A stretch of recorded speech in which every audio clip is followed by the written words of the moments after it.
It wasn't just one Terminator that's being torn apart in this movie. There was several. Each one of those versions of the Terminator needed to have a series of makeups.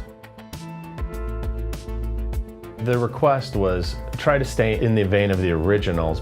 Fortunately enough, we were able to work directly from the original live cast and then a new one.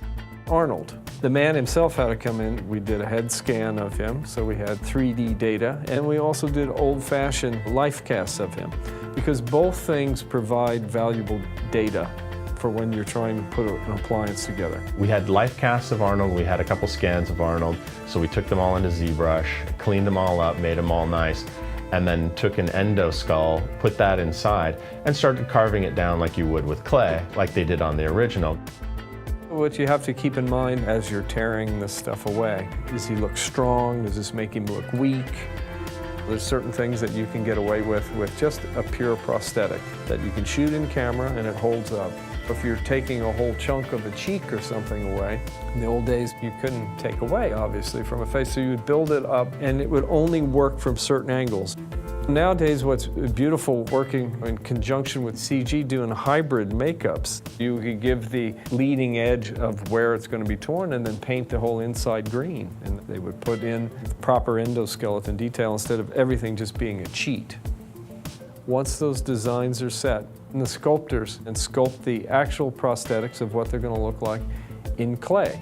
Once they're done, those are then turned back over to the mold department and they make molds on them.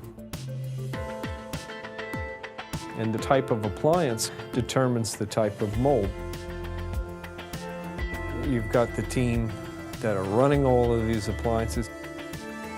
All the prosthetics that we're talking about here, once they're glued down, there's nothing reusable.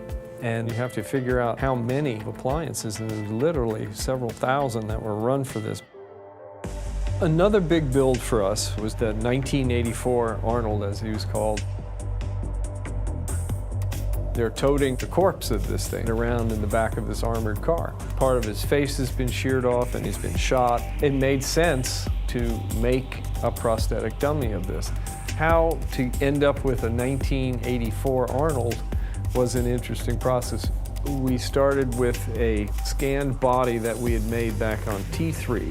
We had a body scan of Arnold, so I have all the arm lengths, wrist lengths, shoulder lengths, and everything. Then it's just packing on clay to bulk him up, and it was just box after box after box of clay.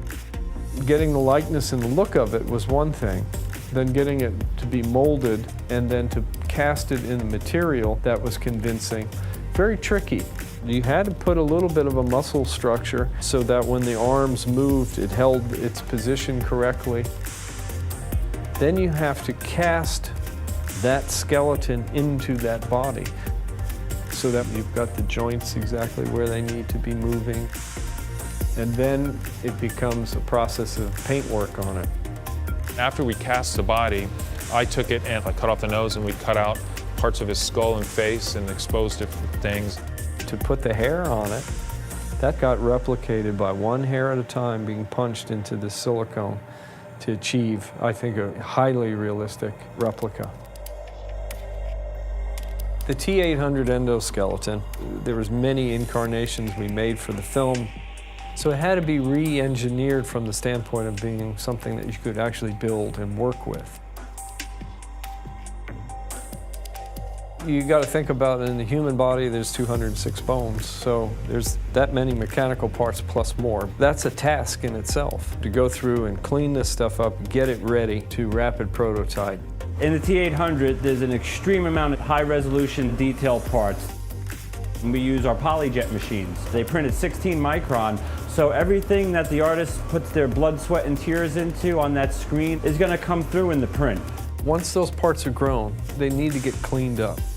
Our model shop department gets every part back and inspects it, takes it up to a spit polish shine, and then it goes to mold.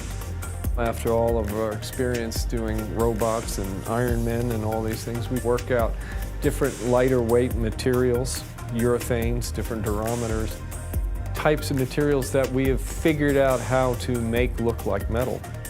Real chrome is really hard to photograph. Our painted solution looks like real metal in camera, but it's a little faster. We have control of it in the shop as opposed to sending it out.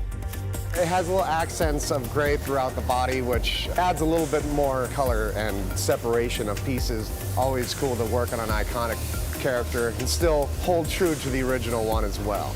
Once they come back from the paint department, then we have to go through and start building it around the armature that the mechanics have made. The guys are very meticulous in putting all of these hundreds of parts of a Terminator back together again. Nearly all the time when you see the endoskeleton, it's CG. When they're used practically is when people are handling them. They basically are highly detailed props, doubling as CG reference. Genesis really paid homage to the things that Jim had created and what Stan and all of us did. It really feels connected to those, and I'm really glad to have been a part of that.